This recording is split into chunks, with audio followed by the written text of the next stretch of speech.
మీలోనే ఇలా ఉన్నారంటే అప్పుడు ఎలా ఉంటారో ఊహించుకోగలం మేము కొంచెం. ఏవిఎస్ గారు వాళ్ళందరూ అంటూ ఉంటారు, జొల్లు గార్చుకునే వాళ్ళం జయ నిన్ను చూసి.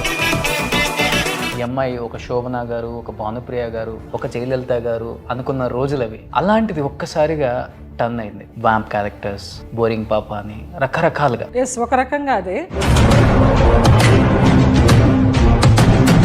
అక్క మీరు ఒక మాట అన్నారు ఫస్ట్లో, 14 మంది నన్ను నమ్ముకొని చెన్నై వచ్చారు నుంగంబాకం, వాళ్ళని బతికించడం కోసం. వీధిని పడేయటం ఇష్టం లేక ఆ రోజుల్లో డైరెక్టర్స్ ఏ డ్రెస్ వేసుకుంటే ఆ డ్రెస్ అంతే. అది స్విమ్ సూట్ కావచ్చు, మొత్తం ఓపెన్ చేసుకుని కూర్చుంటే ఎవడు కొడుతుంది, కాసేపు చూస్తాడు, వాడికి బోరు కొడుతుంది, వెళ్ళిపోతాడు. ప్రతి షాట్కి మూసుకొని మళ్ళీ తెరుచుకొని ఇదంతా నాకు అవసరం. మీరు పెళ్లి చేసుకున్నారు, చిత్రహింసలో పెట్టి అనుభవించారు, రాత్రిపూట కొట్టిన రోజు ఎంత విదిన్ 6 monthsలోనే, 6 7 years లవ్. నాతో లవ్లో ఉంటే నా చేత అలాంటి సీన్స్ చేయించారు. నాకు బిడ్డలు పుట్టకుండా ఏమైనా టాబ్లెట్స్ ఇవ్వండి అని టాబ్లెట్స్ వేసుకున్నాను. అక్కడ ఆ ఇల్లు అలా ఉండేది, చంపేసి ఎక్కడ ఏ మూల పాతి పెట్టినా ఏమీ తెలియదు.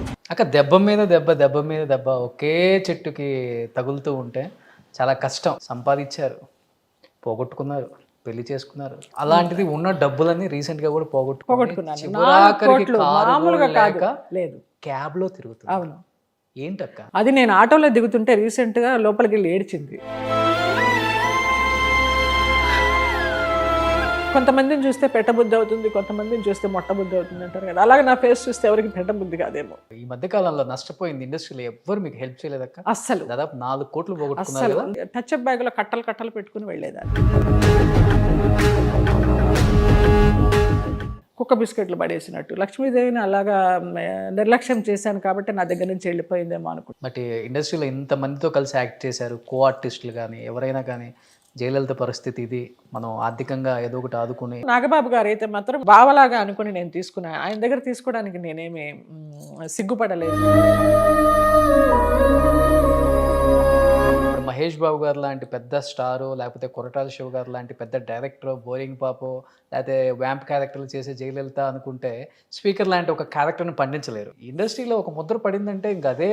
అందులో ఒక షష్టి పూర్తి సీన్, మొన్న పాత హీరో సురేష్ నేను భార్యాభర్తలు, ఆ మెట్టెలు తొడిగించడము, ఆ పాణిగ్రహణం, తలంబరాలు పోసుకు, పెళ్ళంటే ఇలా ఉంటుందా, మళ్ళీ జన్మ అంటూ ఉంటే ఇలాగ చేసుకోవాలి అని ఆ రోజు అనిపించింది.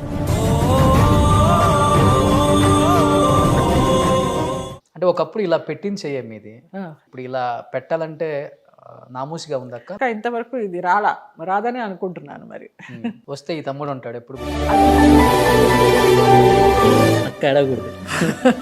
థ్యాంక్ యూ నాన్న, God bless you. Hi, hello, welcome to Suman TV. నేను మీ రోషన్.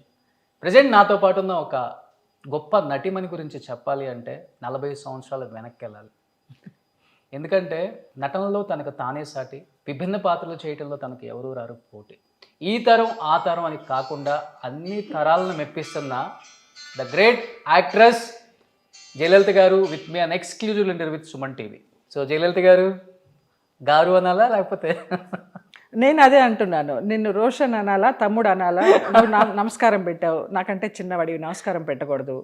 ఆశీస్సులు అక్క. God bless you. ఎలా ఉన్నారు అక్క? తమ్ముడు బంగారం, చాలా బాగున్నాను. చిత్ర పరిశ్రమ చరిత్రకు దొరికిన ఆభరణాలు, వజ్రాలని చెప్పుకోవచ్చు మీ అందరూ కూడా.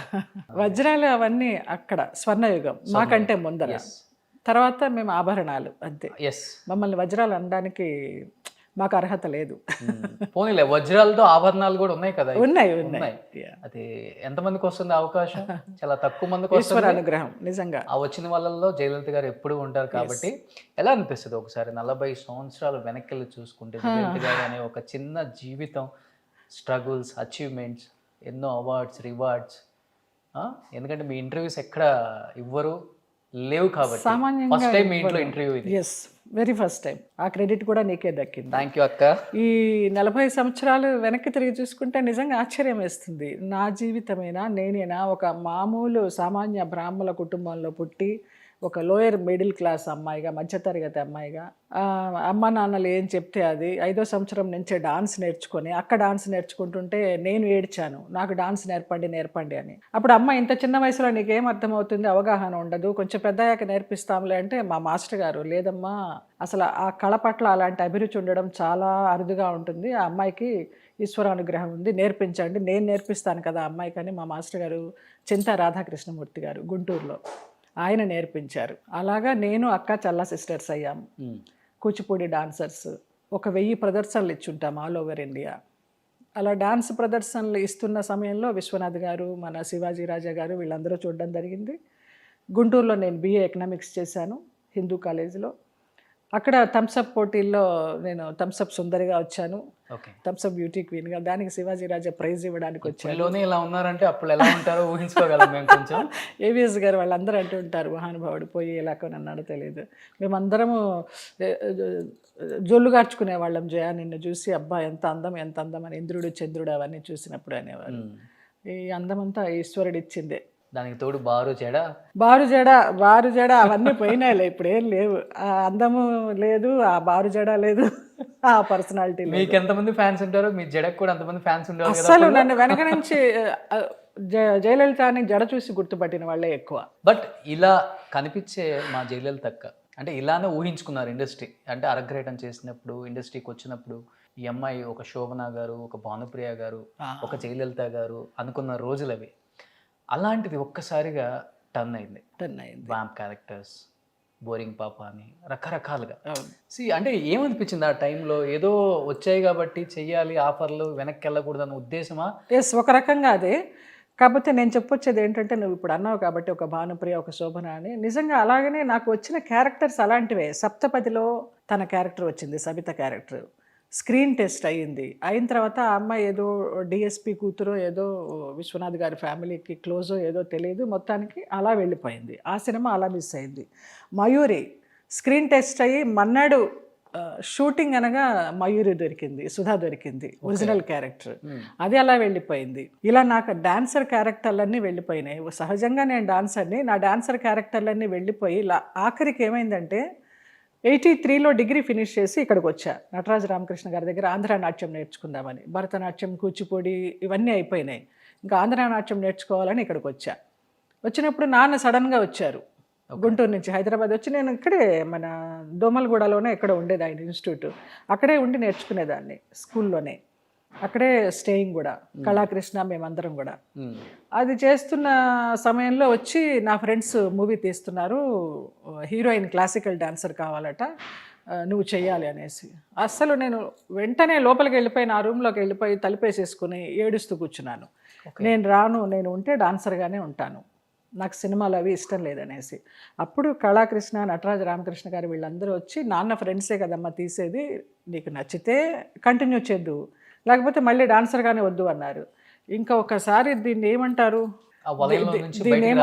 వలయమా ఇంకోట దానిలోకి వచ్చాక ఇంకా వెనక్కి తిరిగి వెళ్ళడం అనే ప్రసక్తే ఉండదు. సో వెళ్ళాను. రేపల్లెలో షూటింగ్ పార్ట్ జరిగింది, ఈ పోరాటం మార్పు కోసం ఆ సినిమా పేరు. మన బాలాజీ హీరో, నల్ల బాలాజీ, రోహిణి వాళ్ళ బ్రదర్. ఎస్, ప్రభ గారు ఒక వ్యాంప్ క్యారెక్టర్ చేశారు అందులో, అప్పుడు హీరోయిన్ ప్రభ గారు. సో అది చేసుకుని షూటింగ్ పార్ట్ చేసుకుని సాంగ్స్ కోసమని విజయ గార్డెన్స్కి వచ్చాం చెన్నై. వచ్చి అక్కడ సాంగ్స్ చేస్తున్నప్పుడు Samyuktha films producer, one of the producer Dhanunjaya Reddy, అతన్ని DR అంటారు, ఇప్పుడు నెల్లూరులో DR ఉత్తమ్ హోటల్ కూడా ఉంది. ఓకే. తను చూసి అమ్మాయి బాగుంది పర్సనాలిటీ అంతా అని తిరుపతి రెడ్డి గారితో చెప్పి మన ఖైదీ సినిమాలో అమ్మాయికి క్యారెక్టర్ ఇవ్వాలని చెప్పి నాన్నని అప్రోచ్ అయ్యి, అసలు ఇంకా వెనక ముందు ఆలోచించుకునే సమయం ఇవ్వకుండా ఫ్యామిలీ తోటి చెన్నై షిఫ్ట్ చేసేసారు. కట్ చేస్తే ఖైదీలో సుమలత క్యారెక్టర్ నేను చేయాల్సింది సుమలత గారు చేశారు. ఓకే. అది కూడా అలా వెళ్ళిపోయింది, ఏదో సమ్ రీజన్స్ మనకి తెలియదు. అంటే శరత్ బాబు గారు అంటూ ఉంటారు, మహానుభావుడు, మన తినే ప్రతి బియ్యపు గింజ మీద ఎవరి పేరు ఉంటుందో వాళ్ళే తింటారు, అలాగే మనం చేసే ప్రతి పాత్ర మీద ఆ క్యారెక్టర్ పేరు ఉంటుంది, వాళ్ళే చేస్తారని. మనం రేపు లొకేషన్కి వెళ్ళేదాకా నమ్మకం లేదు, ఒకవేళ మనం అడ్వాన్స్ తీసుకొని క్యారెక్టర్ వచ్చినా కూడా. అలా ఉన్నాయి పరిస్థితులు ఇప్పుడు. సో సుమలత గారి క్యారెక్టర్ వెళ్ళిపోయింది నాకు. ఏం చేయాలి? ఆ టైంలో మేము సాంగ్స్ చేస్తున్న టైంలోనే మలయాళం మ్యాగజైన్ నానా అని ఉండేది, చాలా ఫేమస్ మ్యాగజైన్. వాళ్ళు వచ్చి ఇంటర్వ్యూ తీసుకున్నారు నన్ను. ఎందుకు ఇచ్చానో తెలియదు, ఇచ్చాను. ఆర్టిస్ట్ అయిన తర్వాత అన్నీ చేయాలి కాబట్టి ఇంటర్వ్యూ అడిగారు, ఇచ్చాను. ఆ ఇంటర్వ్యూ ఐవి శశి గారు చూశారు. ఐవి శశి గారు చూసి నా అడ్రస్ పట్టుకొని, నా ఫోన్ నెంబర్ పెట్టుకొని, ల్యాండ్ లైన్సే కదా అప్పుడు, అవును. ఆయన వచ్చి అప్రోచ్ అయ్యి, నేను కమల్ హాసన్తో ఒక మూవీ చేస్తున్నాను, అందులో 3 హీరోయిన్స్, ఒకరు గీత, ఒకరు శోభన, ఒకటి నువ్వు, వ్యాంప్ క్యారెక్టర్ అని చెప్పారు. వ్యాంప్ క్యారెక్టర్ అంటే, వ్యాంప్ అంటే ఏంటో కూడా తెలియదు అప్పుడు. ఎంత ఉంటుంది వయసు మీకు అప్పుడు? 23 సంవత్సరాలు. ఓకే. సినిమాలకి, ప్రతి సినిమాకి ఫస్ట్ షోకి వెళ్ళాలి మేము గుంటూరులో. అంత పిచ్చి సినిమాలంటే. కానీ సినిమాల్లో చేయాలనే పిచ్చి లేదు, డాన్సర్గా ఉండాలి. మా నాన్నగారిని నేను ఎన్నో ప్రోగ్రామ్స్ చేస్తున్నప్పుడు ఐఏఎస్ ఆఫీసర్స్, ఐపీఎస్ ఆఫీసర్స్ అందరూ వచ్చి, అమ్మాయి చాలా బాగుంది, మేము సంబంధం చేసుకుంటాం మీ అమ్మాయిని అంటే, మా అమ్మాయిని డాన్సర్ని చేస్తాను, మా అమ్మాయికి పెళ్లి చేయను, ఒక వైజయంతిమాల లాగా, ఒక పద్మా సుబ్రహ్మణ్యం లాగానే ఎగిరేవారు ఆయన. అయితే హీరోయిన్, లేకపోతే డాన్సర్. ఓకే. అంతేగాని నేను పెళ్లి చేయను, అప్పుడే తేల్చి చెప్పేశారు ఆయన. అలాగా నాకు విశ్వనాథ్ గారి మేనల్లుడితో సంబంధం కుదిరింది. కె విశ్వనాథ్ గారు. నేను 10th ఉండగా తప్పా. 10th 2 సార్లు ఫెయిల్ అయినాను. వాళ్ళ ఇంట్లో అద్దెకుండేవాళ్ళం. అప్పుడు వాళ్ళ మేనల్లుడు సుబ్రహ్మణ్యం గారని, ఆయన అమలాపురంలో మెడికల్ రిప్రజెంటేటివ్. సో వాళ్ళకి నచ్చి మీ అమ్మాయిని మేము చేసుకుంటామన్నారు. నాన్న ఒప్పుకున్నట్టే ఒప్పుకొని కరెక్ట్గా నిశ్చయితాంబూలాలు పుచ్చుకునే రోజుకి ఎస్కేప్ అయ్యారు. వీళ్ళు చూస్తున్నారు, ముహూర్తం టైం అయిపోయింది, ఆడపిల్లి వాళ్ళకే ఎంత ఉందంటే మాకెంత ఉండాలి, మేము చేసుకోము ఈ సంబంధం అని, అది అలాగే వెళ్ళిపోయింది. అప్పటి నుంచి విశ్వనాథ్ గారికి కొంచెం ఉంది, ఆయన ఏ లోకల్లో ఉన్నారో తెలియదు, అబద్ధం చెప్పకూడదు. బ్రాహ్మణ అమ్మాయివి, డిగ్రీ చదివావు, డాన్సర్వి, నీకు అవసరమా సినిమాలని తిడుతూ ఉండేవారు. శృతిలయలు ఇచ్చారు, ఓకే, అంత ఎంకరేజ్ చేయలేదు నన్ను ఆయన. అది శృతిలయల క్యారెక్టర్ అందరికీ నచ్చింది, కానీ దాంతో నాకేమీ టర్నింగ్ పాయింట్ అదేమీ రాలేదు. సో ఇలాగా అనుకున్న క్యారెక్టర్లన్నీ పోయి ఐవి శశి గారి మలయాళం మూవీ తోటి నేను కమల్ హాసన్ గారితో చేసి, తర్వాత ఇంద్రుడు, చంద్రుడు, రామానాయుడు గారు నీ పక్కన చేసిన అమ్మాయి ఎవరు అంటే, నాన్న ఫ్రెండే ఇంతకీ రామానాయుడు గారికి. చాలాసార్లు నన్ను స్టూడియోకి తీసుకెళ్లారు, రామానాయుడు గారి స్టూడియోకి తీసుకెళ్తే ఆయనకి విష్ కూడా చేసేదాన్ని కాదు. ఆయన ఏమన్నా అడిగితే విసురుగా వెనక్కి తిరిగి వచ్చేసేదాన్ని. ఆయన ఒక 1000 మందికి చెప్పుంటారు ఆ అమ్మాయి పర్సనాలిటీ కానీ, అమ్మాయి అట్లా వెనక్కి తిరిగినప్పుడు కానీ, అమ్మాయి జడ ఇలాగ ఆ పిరుదులు దాటి ఇలాగ కొట్టుకుంటుంటే, అబ్బాయి ఎంత అందము, అసలు హీరోయిన్ అవ్వాలి కదా ఈ అమ్మాయి అనుకునేవాడిని అని చాలామందికి చెప్పిన సందర్భాలు ఉన్నాయి, నాకు చెప్పిన సందర్భాలు ఉన్నాయి. కానీ ఆయన ఇవ్వలేదు. ఇంద్రుడు చంద్రుడు ఆయన నాకు వ్యాంపే ఇచ్చారు. సో ఇట్లా అన్నీ వరల్డ్ ఈజ్ టూ స్మాల్ అని లింకులన్నీ ఇలా కుదిరి ఆ మలయాళం పిక్చర్ చేయడము, ఈ తెలుగు పిక్చర్లు చేయడము. ఇంకా ఎప్పుడైతే మనం అనుకున్న క్యారెక్టర్లు రావు, ఏమొచ్చినా చేయాలి, ఫ్యామిలీ మొత్తం వచ్చేసింది నాతోటి. 14 మెంబర్స్ ఆధారపడి ఉన్నారు. 14 మెంబర్స్ నాకు మేము మొత్తం 5గురం. వాళ్ళ పిల్లలు అందరూ, అమ్మ నాన్న నేను అందరం ఒకే ఇంట్లో ఉండేవాళ్ళం, లేక్ ఏరియాలో, నంగంబాకంలో. అప్పుడేం తెలియదు, ఫ్యామిలీ నన్ను నమ్ముకొని వచ్చింది, వీళ్ళని గెటాన్ చేయాలి. మళ్ళీ వెనక్కి వెళ్ళామంటే బంధువుల్లో బాగోదు, వెళ్ళిన వాళ్ళు వెళ్ళినట్టు గోడ కొట్టిన బంతిలాగా తిరిగి వచ్చారని నిందలేస్తారనేసి, పర్లేదు ఏమైతే ఏమైందనేసి దాన్ని సాక్రిఫైస్ అంటారా, లేకపోతే నా ఫ్యామిలీ కోసం నేను చూసుకోవాలి అనేదా, వాళ్ళని బయటపడేయకుండా అనేదాన్ని కంటిన్యూ అయిపోయినా. ఏ క్యారెక్టర్ వస్తే ఆ క్యారెక్టర్. అంటే మీకు కొద్దిగా గొప్ప కొంచెం తెలిసి ఉంటుంది కదా అక్క, ఎందుకంటే ఆ రోజుల్లో చెప్పాలంటే ఒక హీరోయిన్కే ఒక క్లాసికల్కి సంబంధించిన ఒక సాంగ్ అనేది వచ్చింది, మిగతా ఐటెం సాంగ్స్ అన్నీ కూడా మన డిస్కో శాంతి గారు కావచ్చు, అనురాధ గారు కావచ్చు, జయమాలిని, జ్యోతిలక్ష్మి, చిల్కు స్మిత, వీళ్ళ 5గురే గుర్తొస్తారు మనకి. మీరు హీరోయిన్ మెటీరియల్, మీ ఫిజిక్ బాగుంటుంది, ఒక్కసారి 1 or 2 మూవీస్ పడితే ఇంక వెనక్కి తిరిగి చూసుకోవాల్సిన అవసరం కూడా లేదు. అలాంటిది అంటే అంత అవగాహన లేదా, నాన్న కూడా చెప్పలేదా ఇండస్ట్రీ? నాన్నకి అసలు జర్నలిస్టు మొత్తం సావిత్రి గారు, జగ్గయ్య గారు, రాజబాబు గారు అందరూ ఫ్రెండ్స్, ఏం చెప్పాల. నాకు ఒక అడ్వైస్ చేయడానికి ఒక గాడ్ ఫాదర్ లాగా కానీ, లేకపోతే నాన్న కానీ, అమ్మ చాలా ఇన్నోసెంట్, ఏం మాట్లాడదు, నాన్న ఏమంటే అలాగనే. అది ఏంటో తెలీదు, అది విధిలిఖితం, ఎవరు తప్పించలేరు అంటారు కదా, అలాగైపోయింది. చేసుకుంటూ వెళ్ళా. నేను కూడా అది పెద్ద భావించలేదు, అదొక బర్డన్గా కానీ, అయ్యో ఇలా చేయొచ్చా అలా చేయకూడదు అని కానీ భావించలేదు. కాకపోతే నా క్లాసికల్ డాన్స్కి దెబ్బ కొట్టింది. ఇలా వ్యాంపు వేషాలు వేస్తూ ఐటమ్ సాంగ్స్ చేస్తున్నప్పుడు బయట క్లాసికల్ ప్రోగ్రామ్స్ అడిగితే నాకు చేయడం ఇష్టం లేదు, వాళ్ళు ఎలాగ రిసీవ్ చేసుకుంటారో తెలియదు. తర్వాత పిల్లల్ని ఎవరన్నా క్లాస్కి పంపిస్తాము డాన్స్ నేర్పించండి అంటే కూడా నేను ధైర్యం చేయలేకపోయినా. అందుకని డాన్స్ స్కూల్ పెట్టడానికి ధైర్యం చేయలేదు, నేను డాన్స్ నేర్పించడానికి ధైర్యం చేయలేదు, డాన్స్ ప్రోగ్రామ్స్ ఇవ్వడానికి ధైర్యం చేయలేదు. అలాగలాగలాగా డాన్స్ని పక్కన పెట్టేసి ఫిజిక్ అంతా షేప్ అవుట్ అయిపోయి ఏ క్యారెక్టర్స్ వస్తే ఆ క్యారెక్టర్స్ చేసుకుంటూ సినిమా రంగానికి ఒక రకంగా కృతజ్ఞతలు చెప్పాలి, ఒక రకంగా ఏం చెప్పాలో తెలియదు. అంటే ఇండస్ట్రీలో ఎలా రిసీవ్ చేసుకున్నారు మిమ్మల్ని? మంచి అయ్యో, అందంగా ఉంటారు, ఎంత అభిమానంగా- ఇలాంటి క్యారెక్టర్స్ చేశారు, ఎంత అడ్వాంటేజ్ అభిమానంగా తీసుకుంటారా? ఫ్యామిలీ సపోర్ట్ లేదు, ఎవరు జయలలిత గారిని ఒక మాట అంటే అడిగేవాళ్ళు లేరు కదా, అడ్వాంటేజ్ తీసుకునే డైరెక్టర్స్, ప్రొడ్యూసర్స్, హీరోస్ కూడా ఉంటారు కదా. నిజంగా అలా అడ్వాంటేజ్ ఎవరు తీసుకోలేదు నాన్న. మన అమ్మాయి జయలలిత మన అమ్మాయి అని అభిమానించారు, కానీ పరుచూరి గోపాలకృష్ణ గారు వాళ్ళు చాలా ఆదరించారు నన్ను. సో పరుచూరి బ్రదర్స్కి కూడా చాలా ఇష్టం ఆ అమ్మాయి అని ఒక అభిమానంగా ఆదరించి ఒక క్యారెక్టర్ రాసుకునేటప్పుడు గోపాలకృష్ణ గారే చాలా క్యారెక్టర్స్ చెప్పారు నాకు మోస్ట్లీ. ఇక వాళ్ళే తర్వాత క్యారెక్టర్స్ అంటే ఆ జయలలిత క్యారెక్టర్కి బాగుంటుంది అలా అనే, కానీ నేను ఎక్కువ ఏమీ బ్యాడ్ ఎక్స్పీరియన్స్ ఏమీ నేను ఫేస్ చేయలేదు మలయాళంలో కానీ తమిళ్లో కానీ. తమిళ్లో బ్యాడ్ ఎక్స్పీరియన్స్ ఏంటంటే జయలలిత అనే పేరు అది నాకు మైనస్ అయింది. జయలలిత పేరు పెట్టుకుని కమెడియన్గా చేస్తున్నావు, వ్యాంపు వేషాలు వేస్తున్నావు, మా అమ్మ పేరు పెట్టుకొని నువ్వు పేరు మార్చుకొని ఏ వేషాలన్నా వేసుకొని వాళ్ళ పార్టీ వాళ్ళు వచ్చి ఇంటి మీదకి రాళ్ళు వేసి అద్దాలు పగలగొట్టి ఓకే నాకు తర్వాత సెక్యూరిటీ అంతా ఇచ్చి మన రామానాయుడు గారు వాళ్ళు చెప్పి, నేను ఇంటర్వ్యూలో చెప్పి అమ్మ అంటే చాలా ఇష్టం నాకు. నేను 6వ సంవత్సరంలో నాకు ఊహ తెలిసిన తర్వాత నేను చూసిన ఫస్ట్ సినిమా కథానాయకుడు జయలలిత ఎన్టీ రామారావు గారు. చూసిన మన్నాడు నన్ను స్కూల్లో జాయిన్ చేస్తున్నారు, స్కూల్ కూడా కాదు బడి అంటారు అప్పుడు. ఆ బడిలో జాయిన్ చేస్తున్నప్పుడు నీ పేరేంటమ్మా అంటే నా ఒరిజినల్ నేమ్ లలిత, నాన్న లలిత అని చెప్పబోతుంటే నేను జయలలిత అని చెప్పేశాను. అలాగా రిజిస్టర్ నేమ్ జయలలిత అయింది. అంత ఇష్టం నాకు ఆవిడంటే నేను మార్చుకొని నాకు సినిమాలు లేకపోయినా పర్వాలేదని చెప్పాను. ఇంకా అప్పటి నుంచి సినిమాలు ఇవ్వడం మానేశారు. ఇప్పుడు నాతో యాక్ట్ చేసే కో ఆర్టిస్టులు ఎవరైనా కూడా వెళ్ళి పక్క సెట్కి వెళ్ళి ఏ సినిమా చేస్తున్నావు, ఎవరు ఆర్టిస్టులు అంటే నా పేరు చెప్పడానికి కూడా భయపడేవారు, నా పక్కన జయలలిత అని చెప్పడానికి కూడా. అప్పుడు అంత ఫామ్లో ఉంది ఆవిడ. అదే నేను అందుకే అడిగింది మిమ్మల్ని, మీకు సపోర్ట్ లేదు, లేదు మీరు చేసే క్యారెక్టర్స్ వల్ల మీకు నష్టాలు చాలా జరుగుతాయి. అది చెప్పాను కదా, జయలలిత గారు పేరు పెట్టుకున్నారన్న ఒక అవును మాట కోసం, ఆ పేరు కోసం ఇల్లు మీద రాళ్ళు వేసి చివరికి మీ ప్రాణాలకు సైతం అంటే చెప్పలేం ఎలా ఉంటుంది. కరెక్ట్, తమిళనాడులో కరెక్ట్, తెలుగు అమ్మాయి, తెలుగు వాళ్ళం మనం. ఏమో ఏదో ఒక శక్తి నన్ను కాపాడుతుందని అనుకుంటున్నాను. స్పిరిచువల్గా ఉంటాను ఎప్పుడు. బట్ ఎప్పుడైనా జయలలిత గారిని కలిసారా? అస్సలు ఎప్పుడు కలవలేదు. ఎంత ఇష్టం ఆవిడంటే. నేను సావిత్రి గారిని చూడలేదు, జయలలిత గారిని చూడలేదు. నేను వచ్చే టైంకి 84లో సావిత్రి గారు అప్పుడే కోమలోకి వెళ్ళారో ఏదో.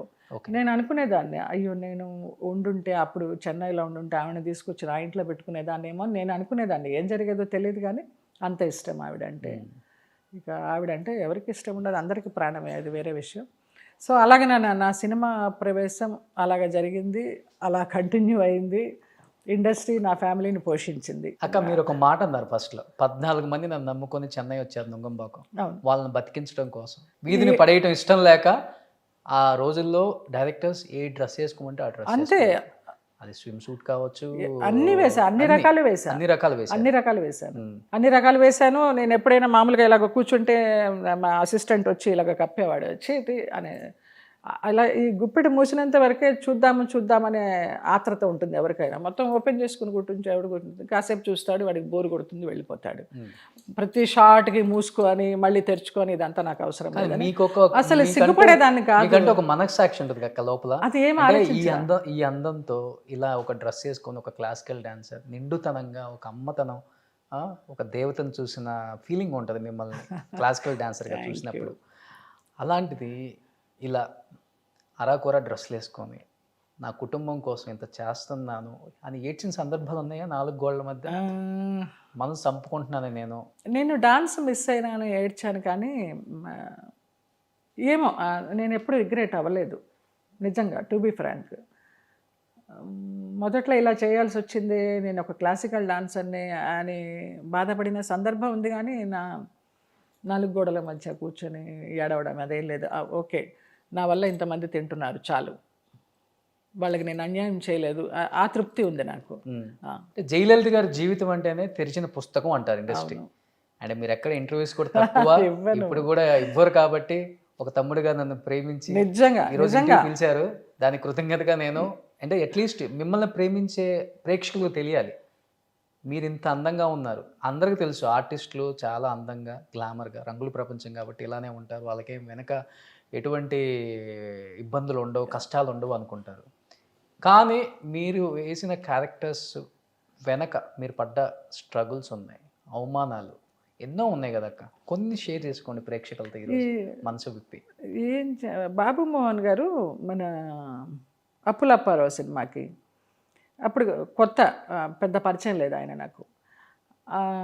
ఈబీబీ సత్యనారాయణ గారు క్లైమాక్స్ సాంగ్లో నేను ఒక బంగు లాంటిది కలిపేసి అందరికీ ఇచ్చి నేను కూడా తాగేస్తా. అదొక మతిమరుపు క్యారెక్టర్. తాగినప్పుడు ఇలాగ పవిట తీసేసి ఒక స్టెప్ చేయాలి.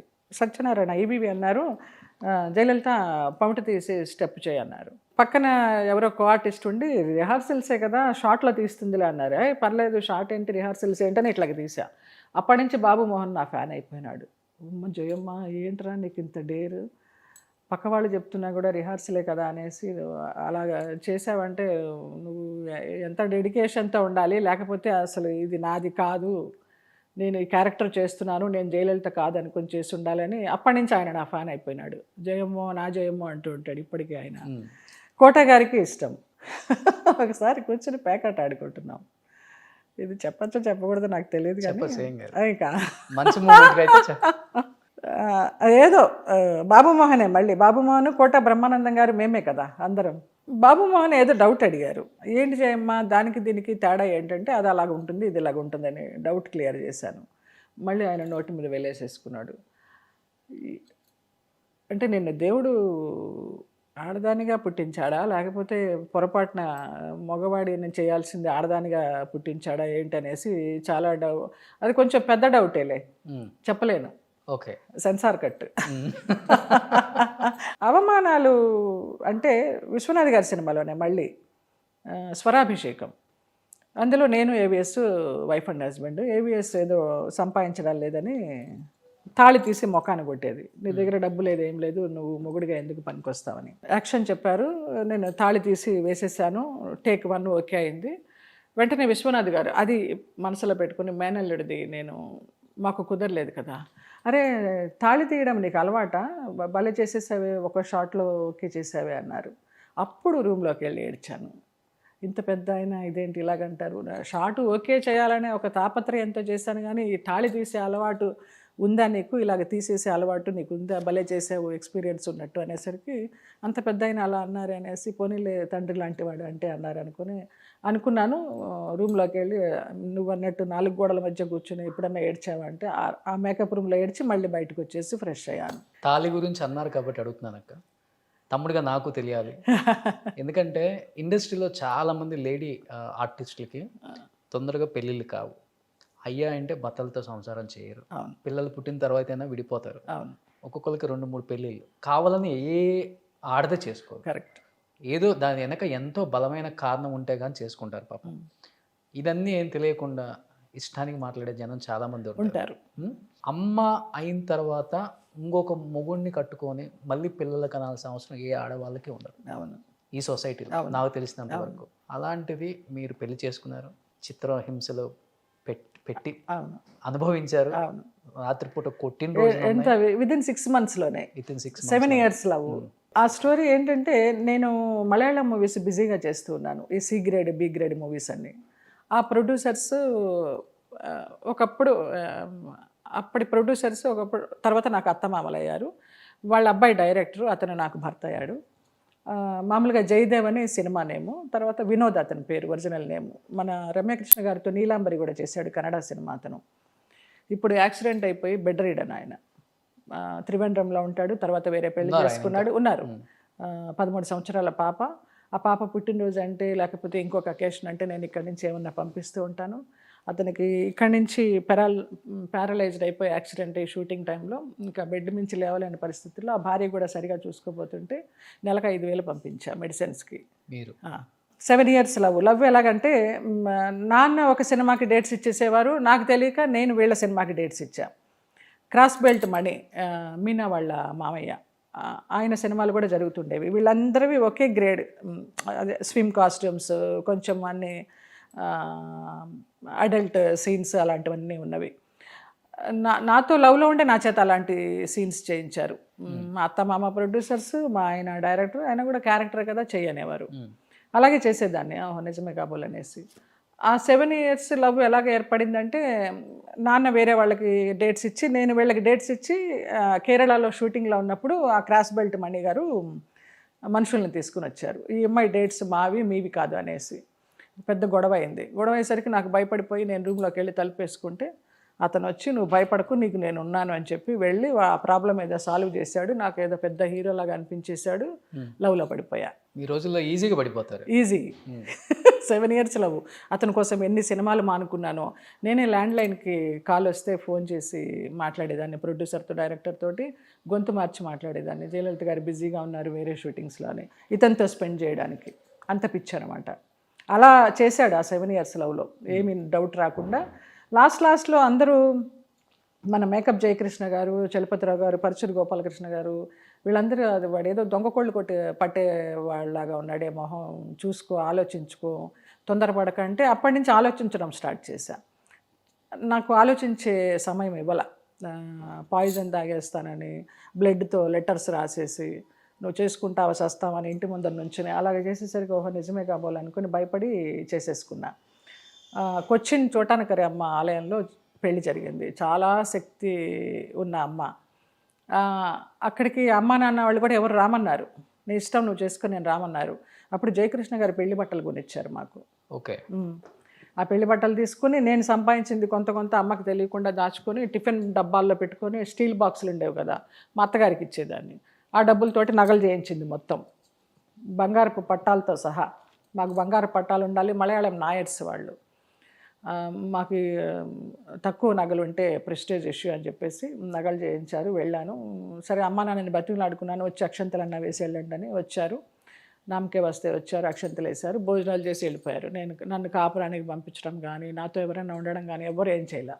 అమ్మ నాన్న నీ ఇష్టం నువ్వు వాళ్ళు చేసిన ఒక మంచి పని ఏంటంటే పవర్ ఆఫ్ అటర్నీ రాయించుకున్నాను నా చేత. అప్పుడు నేను ఏదైతే సంపాదించానో అది నీకు పిల్లలు పుట్టాక ఇస్తాము, వీడు ఎంతవరకు నిన్ను బాగా చూసుకుంటాడో చూసి అప్పుడు నీకు పిల్లలు పుట్టాక ఇస్తామని నా చేత పవర్ ఆఫ్ అటర్నీ సంతకం చేయించుకున్నారు. అదొకటి మంచి పని చేశారు. చేసినా కూడా వాళ్ళకి కేవలం ఆస్తి కోసమే చేసుకున్నారు. ఆస్తి కోసమే. పెళ్ళైన నెక్స్ట్ డే నుంచే తెలిసింది. నెక్స్ట్ డే నుంచి ఆ పవర్ ఆఫ్ అటర్నీ ఎక్కడ ఏ ఆఫీస్కి వెళ్ళి చేసావు క్యాన్సిల్ చేయాలి, ఆస్తి మనకి రావాలి, లేకపోతే బిడ్డని కను అని కూర్చుంటే వాళ్ళకి తెలియకుండా నేను ఆ కాపురం చేసిన 3 నెలలు ఒక లేడీ డాక్టర్ దగ్గరికి వెళ్ళి నాకు బిడ్డలు పుట్టకుండా ఏమైనా ట్యాబ్లెట్స్ ఇవ్వండి అని ట్యాబ్లెట్స్ వేసుకున్నా. ఓకే, చూద్దామనేసి. 3rd month నుంచి ఇక నువ్వు అన్నట్టు చిత్రహింసలు, మొహాన యాసిడ్ పోస్తాను, డబ్బు తీసుకురా, అది తీసుకురా, మళ్ళీ క్యారెక్టర్లు ఏమైనా చేసి డబ్బు తీసుకొస్తానంటే అలాంటి క్యారెక్టర్లు చేయకూడదు, ఇలాంటి కాస్ట్యూమ్ వేయకూడదు. వాళ్ళ దానిలో మొత్తానికి కాస్ట్యూమ్ లేకుండా చిన్న చిన్న కాస్ట్యూమ్స్తో చేసిన సందర్భాలు ఉన్నాయి. అవి బయట నేను ఎక్కడ చేయకూడదు అంట, వాళ్ళ దగ్గరే చేయాలట. అలాగా ఒక 50 లక్షలు వాళ్ళు నేను చేయించుకున్న నగలు అన్నీ పోయిన తర్వాత అప్పుల వాళ్ళు వచ్చేవారు ఇంటికి. అప్పుల వాళ్ళు వస్తే ఈయన వెళ్ళిపోయి నేను చచ్చిపోతాను, ఊరేసుకుంటానని ఒక సెటప్ రెడీ చేసేసుకునేవాడు. అయ్యో భర్తనే అనేసి అప్పులన్నీ తీర్చేదాన్ని. అలా నగలు 50 లక్షలు పోయిన తర్వాత ఇంకా గదిలో పెట్టి యాసిడ్ పోస్తాను, నువ్వు ఎలాగ బయటికి వెళ్తావో చూస్తావని నా లగేజ్ని నన్ను పెట్టి గదిలో పెట్టినప్పుడు ఏడుస్తూ పడుకుని ఉంటే కళ ఒక అంబాసిడర్ కార్లో నన్ను చంపడానికి తీసుకెళ్ళిపోతున్నాడు అట. ఆయన పోతుంటే నిలువెత్తు బాబా, అప్పుడు బాబా ఎవరో తెలియదు నాకు అసలు, ఇలా అంబాసిడర్ కార్ని చేత్తో ఆపి ఆ డోర్ తీసి నన్ను బయటికి తీసుకెళ్ళిపోయారు లాక్కొని. ఆ మన్నాడే చలపతిరావు గారు, పరచూరి గోపాలకృష్ణ గారు విరుగంబాకం పోలీస్ స్టేషన్లో కంప్లైంట్ ఇచ్చి ఇలాగ మా అమ్మాయిని అక్కడ హింస పెడుతున్నాడు, మీరు బయటకు తీసుకురావాలనేసి. నేను విరుగంబాకంలోనే ఉండేదాన్ని. ఆ పోలీసులు వచ్చి నన్ను విడిపించి ఇంటికి తీసుకెళ్లారు. ఓకే, చంపేసేవాళ్ళు. అక్కడ ఆ ఇల్లు అలా ఉండేది, చంపేసి ఎక్కడ ఏ మూల పాతి పెట్టినా ఏమీ తెలియదు. అలాగా ఆ పెళ్లితోటి విరక్తి వచ్చింది. అక్కడి నుంచి వచ్చేసి పెద్ద పెద్ద స్టేట్మెంట్లు ఇచ్చాను, కళ్యాణం వచ్చిన కక్కు వచ్చిన ఆగదనేసి మా ఆయనతోటి ఫోటోలు అన్నీ పెట్టి. అది 3 నెలల్లోనే 3 నెలల ముచ్చటైపోయింది. మళ్ళీ సంవత్సరం పెళ్లి రోజు రాకుండానే విడిపోయాం. 7 సంవత్సరాల 7 సంవత్సరాల నెలల్లో పెటాకులు అయిపోయింది. 3 నెలల్లోనే ఏం తెలియదు, పెద్ద సీరియస్గా తీసుకొని తమ్ముడు. అది ఏమో నాకు భగవంతుడు ఇచ్చిన వరమా ఏంటో తెలియదు. అది ఇలాగ అయిపోయినానే అని కుంగిపోయిన సందర్భం కానీ ఏ రకంగా నష్టపోయినా చచ్చిపోవాలి అనే ఆలోచన కానీ ఇన్ని సంవత్సరాలు నాకు రాలేదు. By God's grace.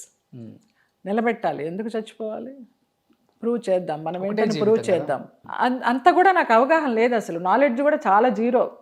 నేను డిగ్రీ కూడా అత్యవసర మార్కులతో పాస్ అయిన దాన్నే. అంటే రోజు డాన్స్ ప్రోగ్రామ్స్, మాకు నాన్న డాన్స్ ప్రోగ్రామ్ కరెక్ట్గా పబ్లిక్ ఎగ్జామ్ రోజు పెట్టేవారు. అక్కడ డాన్స్ చేస్తుంటే నేను వెనకాల బ్యాక్ స్టేజ్లో చదువుకునేదాన్ని. నా ఐటమ్ ఇప్పుడు అక్క చదువుకుంటూ ఉండేది. అలా గడిచిపోయింది. కానీ జీవితం చిన్నప్పటి నుంచి సంపాదిస్తూనే ఉన్నాను, చిన్నప్పటి నుంచి పెడుతూనే ఉన్నాను. మధ్యలో చూసిన నడమంతరపు సిరి కాదు, ఏమి కాదు. మా ఇంట్లో డిగ్రీ వరకు కనీసం రేడియో కూడా లేదు ఇంట్లో. పక్కన ఏదైనా టీవీ మంచి ప్రోగ్రామ్ అంటే పక్కేళ్ళకి వెళ్ళి చూసేవాళ్ళం. నేను చెన్నై వచ్చిన తర్వాత అన్నీ కొంచెం కొంచెంగా సమకూర్చుకొని సెటిల్ చేసుకున్నాను, అందరినీ బాగా చూసుకున్నాను. ఆ తృప్తి అయితే ఉంది. తర్వాత మళ్ళీ ఎప్పుడు పెళ్లి చేసుకుందాం, పిల్లలకి అస్సలు రాలేదు. ఒక కుటుంబం ఉంటే అస్సలు మర్చిపోతాను, అస్సలు రాలేదు. ఇంకా నా అక్క పిల్లలు అన్న పిల్లలే వాళ్ళనే. ఒక్కొక్కసారి అయితే అన్న పిల్లలు, నేను ఎవరినైనా తెచ్చి పెంచుకుంటానంటే పెంచుకుంటావా, చూస్తాను ఎలా పెంచుకుంటావు, నువ్వు షూటింగ్ వెళ్తావు కదా మేడపైకి తీసుకెళ్ళి వాడి మేడపై నుంచి కిందకి తోసేస్తాం. అంత పొసెసివ్నెస్ ఆ మేనగోడళ్ళకి. మా బాబాయ్ నిజంగానే భయం వేసింది, అవుతుందా ఇలాగా, వద్దులే ఇంకో ప్రాణాన్ని తీసుకొచ్చి ఎందుకు వాడి ప్రాణం తీయడం అని. వీళ్ళే ఇంకా నా బిడ్డలు అనేసి, అక్క పిల్లలు అన్న పిల్లలు, వాళ్ళ పెళ్ళిళ్ళు, వాళ్ళ పిల్లలకి పుడితే వాళ్ళకి పురుళ్ళు, ఎల్ఐసీలు అన్నీ అలాగే చేసుకుంటూ చాలా ఆనందంగా చేసుకుంటూ వచ్చాను. ఒక బాధ్యతగా తీసుకోలేదు, అబ్బా ఒక విసుక్కోలేదు. నాకెవరు లేరు కదా, సంపాదించేది ఎవరికి, వాళ్ళని తినని. అక్క దెబ్బ మీద దెబ్బ, దెబ్బ మీద దెబ్బ ఒకే చెట్టుకి తగులుతూ ఉంటే చాలా కష్టం. రాటు తేలిపోతుంది, రాటు వెళ్ళిపోతుంది, మనసు కూడా కఠినమైపోద్దాము ఒక్కొక్కసారి. ఎందుకంటే సంపాదించారు, పోగొట్టుకున్నారు, పెళ్లి చేసుకున్నారు, ఇప్పుడు రీసెంట్గా పోగొట్టుకున్నాను నాన్న. కుటుంబం కోసం మొత్తం జీవితం త్యాగం చేసేసారు, సంపాదించినంత వాళ్ళకే పెడుతున్నారు. మీకంటూ రేపు వెనకుండి జయలలిత జ్వరం వచ్చిందంటే ఒక ట్యాబ్లెట్ తెచ్చేవాళ్ళు, ఒక ఇంజెక్షన్ చేయించేవాళ్ళు, లేకపోతే కాళ్ళు నొక్కే వాళ్ళు కూడా లేరు. అలాంటిది ఉన్న డబ్బులన్నీ రీసెంట్ గా కూడా పోగొట్టుకున్నాను. లేదు, క్యాబ్ లో తిరుగుతుంది. అవును, ఏంటక్క, ఆటోలో వెళ్ళిన సందర్భాలు ఉన్నాయి. నా ఇంట్లో ఉన్న పని అమ్మాయి ఎన్ని సంవత్సరాల నుంచో మన ఇంట్లో పనిచేస్తుంది, వంటమ్మాయి సత్య, అనపర్తి నుంచి వచ్చింది. అది నేను ఆటోలో దిగుతుంటే రీసెంట్గా లోపలికి వెళ్ళి ఏడ్చింది. అప్పుడు నేను ఒక సినిమా రుద్రం కోటాన్ని చేశాను, దాని మూవీ ప్రమోషన్కే నిన్ను అడిగింది. ఎందుకంటే ఆ పిల్లలు పాపం సీరియల్ పిల్లలు ఏదో కష్టపడి చేసుకుంటున్నారు, నా పేరు పెట్టుకున్నారు జయలలిత ప్రజెంట్స్ అని.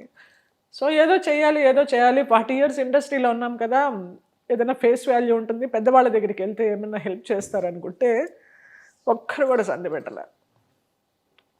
చాలామంది ఆఫీసులకు కూడా వెళ్ళాను నేరుగా ఈ పిల్లల కోసమని. ఆ మీటింగ్లో ఉన్నారండి పెద్ద పెద్ద వాళ్ళు, పేర్లు వద్దు అంటే వాళ్ళని బ్లేమ్ చేయడం కాదు, వాళ్ళ బిజీ ఏంటో. మన కొంతమందిని చూస్తే పెట్టబుద్ధి అవుతుంది, కొంతమందిని చూస్తే మొట్టబుద్ధి అవుతుంది అంటారు కదా, అలాగే నా ఫేస్ చూస్తే ఎవరికి పెట్టబుద్ధి కాదేమో అనుకుంటా. నేను అసలు పెట్టాలని కూడా ఆశించను, నా చెయ్యి ఎప్పుడు ఇలాగే ఉండాలి, ఇలా ఉండకూడదు, అది ఉన్నా లేకపోయినా కూడా. సో నీ తత్వం నాకు అందుకే నువ్వు ఇష్టం. థ్యాంక్ యూ అక్క. అదే చాలు. నేను అందుకే ఇప్పటికీ 60 సంవత్సరాలు వచ్చినా నేను సంతోషంగా ఉన్నాను. ఎవరు చూసినా చిన్న పిల్లలు కూడా నాకు దిష్టి తీస్తారు తెలుసా, ఎంత అందంగా ఉన్నావు అనేసి. ఆ తృప్తి కంటే ఏం కావాలి ఇంకా. చిన్న చిన్న పిల్లలు నాకు సినిమాల్లో మనవరాలు మనవడిగా చేసే వాళ్ళందరూ. మొన్న రీసెంట్గా ఒక సినిమా, ఆలీ తమ్ముడు ఖయూమ్ మెయిన్ లీడ్ చేస్తున్నాడు, సక్సెస్ అని ఒక మూవీ. ఆ మూవీలో మనవరాలు ఎంత అందంగా ఉంటుందో, అది ఎంత క్యూట్గా ఉంటుందో, అది నాకు దిష్టి తీస్తుంది, ఎంత బాగున్నావు నానమ్మ అనేసి. భలే మంచిగా అనిపిస్తుంది. అందరూ కూడా దేవతలాగా ఉన్నావు, ఒక అమ్మవారు వచ్చినట్టుందని మనస్ఫూర్తిగానే అంటారని నేను అనుకుంటున్నాను. పాజిటివ్గానే అనిపిస్తుంది నాకు. మీరు ఏడుస్తుంటే ఎవరు చూడలే. అది ఏమో వచ్చేసింది, చాలా కంట్రోల్ చేసుకున్నాను కానీ అక్క అడగకూడదు. థ్యాంక్ యూ నాన్న, గాడ్ బ్లెస్ యూ. అప్పుడు ఈ పిల్లలు అప్పుల్లో ఉన్నారు, వీళ్ళు కూడా. ఈ అనిల్ అనేవాడు అప్పుల్లో ఉండి నాకు ఒక కారు కొనిపెట్టాడు, కింద ఉంటుంది ఆ కారు. నా పుట్టినరోజు July 5th నాడు నేను షిరిడి వెళ్ళా, 60th బర్త్డే కదా, బాబా దగ్గర ఉండాలనేసి వెళితే వచ్చాక వాడు సర్ప్రైజ్ ఇచ్చాడు. ఆ కారు, ఇప్పుడు కారు ఉంది ఉన్నా కూడా నాకేం సంతోషం లేదు. పాపం వాడే అప్పుల్లో ఉండి వాడు కింద మీద పడి నాకు కారు ఇవ్వడం ఏంటి. వాడు ఒక గొప్ప స్టేజ్లో ఉంటే నేను ఆనందంగా తీసుకునేదాన్ని. ఆ కారు ఉన్నా కూడా నాకు ఆనందం లేదు, ఆ తృప్తి కూడా లేదు నాకు. వెళ్తున్నాను వస్తున్నాను తప్పించి ఇంకా షూటింగ్స్కి కూడా ఏమీ వాడటలేదు. ఈ లోకల్లో ఏదన్నా ఫంక్షన్ అంటే అలా అంటే వెళ్తాను. మొన్న చెన్నై వెళ్ళాను ఇళయరాజా గారిని కలవడానికి, ఆ కార్లోనే వెళ్ళాము, వాళ్ళే తీసుకెళ్లారు, మూవీ పని కదా అనేసి. అలా తప్పించి మంది కాంతి మనకి తృప్తినివ్వదు నాన్న. మంది కాంతి మన దగ్గర ఉండదు, మంది కాంతి మనకి తృప్తి ఇవ్వదు. అదొకటి నేర్చుకున్నాను. ఈ రమణ మహర్షి గారి పుణ్యం అనేసి చాలా ప్రశాంతంగా ఉంటుంది. యాక్చువల్గా విని అనుకున్నాను, నాకు చెప్పను కూడా చెప్పలేదు అక్క, కనీసం కార్ లేదు క్యాబ్లో తిరుగుతున్నానని. ఇప్పుడు నా దగ్గర ఉంది కదా, అక్కకి చేద్దాం, షూటింగ్స్కి వెళ్తారు. అయ్యో ఏమొద్దు, నాకు షూటింగ్స్కి వద్దే వద్దు అసలు.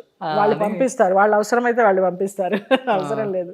వచ్చింది ఒక చిన్న కారు, ఏదో అంటారు కదా, నేను మార్గదర్శిలో చేరాను, కారు కొనుక్కున్నాను. నేను కొనుక్కోలేదు కానీ వాడు కొనిపెట్టాడు. మీరే డ్రైవింగ్ చేస్తారక్క? అస్సలు తోడికోడళ్ళు సినిమా కోసం, రామానాయుడు గారి సినిమా కోసం పాల పాప అనేసి ఒక క్యారెక్టర్, కామెడీ సుధాకర్ గారు, నేను దానికోసం సైకిల్ నేర్చుకున్నాను. ఎన్ని దెబ్బలో నాకు రాదు, నాకంత నేను చాలా సామాన్యమైన ఒక బ్రాహ్మణ అమ్మాయిని, బుక్స్ ఇలాగ పెట్టుకొని అసలు పైకి చూస్తే ఎవరు ఏం చూస్తారో అని భయపడి వెళ్ళే మనిషిని నేను.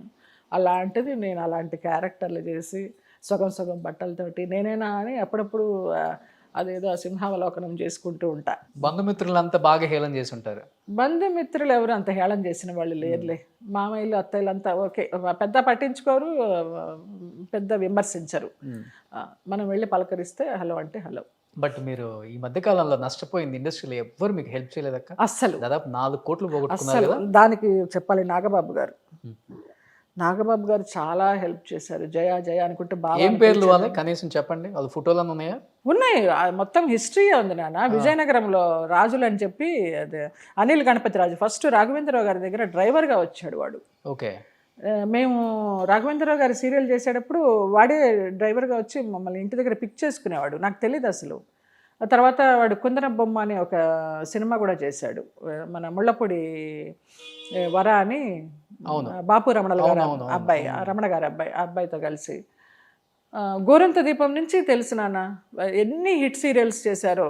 తర్వాత ఈ కుందన బొమ్మ లాస్ వల్ల దాన్ని పొడవడానికి నా దగ్గర ఈ జిఎస్టీలకి వాటికి డిమానిటేషన్ వచ్చినప్పుడు తీసుకుంటూ చూశారు. నా దగ్గర మంచిగా ఉండేది, అడగడమే తరువాయి టచ్అప్ బ్యాగ్లో కట్టలు కట్టలు పెట్టుకుని వెళ్ళేదాన్ని. అమ్మ ఈ ఆర్టిస్ట్ రానంటున్నారు, ఇవాళ రెమ్యునరేషన్, ఇలాగ పడేసేదాన్ని, కుక్క బిస్కెట్లు పడేసినట్టు. లక్ష్మీదేవిని అలాగా నిర్లక్ష్యం చేశాను కాబట్టి నా దగ్గర నుంచి వెళ్ళిపోయిందేమో అనుకుంటా. నా ముందరంతా నా కాళ్ళ దగ్గర కూర్చొని ఆ వెనకాల ఆర్టిస్టులు అనేవారంట, దీనికి బలుపు డబ్బులు బాగున్నాయని విసిరేస్తుంది, తీసుకోండి అనేవారంట. ఎంత అన్యాయం చెప్పు. అన్నా చెల్లెలు, ఒక తల్లి, అన్న భార్య, 2 పిల్లలు, సామాన్యమైన కుటుంబం. అనిల్ గణపతిరాజు వాడి పేరు, విజయనగరంలో అవనం అనే ఊర్లో ఉంటారు. కేవలం సీరియల్ సపోర్ట్ చేశారు అంతే. సీరియల్ సపోర్ట్ చేశాను, అదే వడ్డీలకు ఇవ్వడము తీసుకోవడము, వడ్డీలకు ఇవ్వడం తీసుకోవడము, అలా చేసి ఒకేసారి ఒక 4 కోట్లకి పంగనామం పెట్టేసి, ఇంకా మన దగ్గరే కాదు చాలా మంది దగ్గర ఒక 13 కోట్లకి పంగనామం పెట్టి ఐపీ పెట్టి వెళ్ళిపోయాడు. ఆ ఐపీ కూడా ఫేక్ ఐపీ, ఎవ్వరు ఏం చేయలేకపోయినారు. సిసిఎస్ చుట్టూ 6 నెలలు తిరిగా, ఇదిగో అమ్మ చేసేస్తాం, అదిగో అమ్మ చేసేస్తామన్నారు. వాళ్ళ దగ్గర డబ్బులు తిన్నారు. నేను వాళ్ళని డైరెక్ట్గా అడిగాను, ఏమంటే డబ్బులు కావాలంటే నేనే ఏదో ఒక పని చేసి మీకు డబ్బులు తెచ్చి ఇచ్చేదాన్ని, నాకు న్యాయం చేసిన బట్టి ఇది కదా, ఎందుకంటే అలాగ వాళ్ళ దగ్గర డబ్బులు చీచిచ్చి మేము చాలా మంచి ఆఫీసర్స్ అమ్మ, మేము అలాగ డబ్బులు తీసుకోము అన్నారు. వాడు దొంగ అండి, దొంగ పనులు చేస్తూ బతికిన వాడంటే మీకు కూడా చేతనైతే ఆ పని చేయండి అమ్మా అన్నాడు ఒక ఆఫీసర్. అలా చేసి మీరు ఎవరి దగ్గరైనా కొట్టేయండి అన్నాడు. ఆ సిసిఎస్ లోపలికి అడుగుపెట్టడం కూడా మానేశాను. అలాగే వాళ్ళ దగ్గర వీళ్ళు పోలీసులు వెళ్ళి మేము పట్టుకుంటామని పట్టుకొని వాళ్ళ దగ్గర డబ్బులు తిని వదిలేసిన సందర్భాలు చాలా ఉన్నాయి. వాడు ఎందుకు లెక్క చేస్తాడు. మొన్న మధ్య కూడా రాయదుర్గం పోలీస్ స్టేషన్లో పెట్టారు, 2 రోజులు పెట్టారు. 3వ రోజు చెల్లెలు వచ్చింది, ఒక 5 లక్షలు ఎంతో ఇచ్చింది, తీసుకెళ్ళిపోయింది. మరి డబ్బులు లేనప్పుడు వాడు ఫేక్ ఐపీ పెట్టేసి వాడు రియల్ ఎస్టేట్ పేరుతోటి, బినామీల పేరుతోటి అన్నీ చేసుకుంటున్నాడు. వాడు శుభ్రంగా ఉన్నాడు.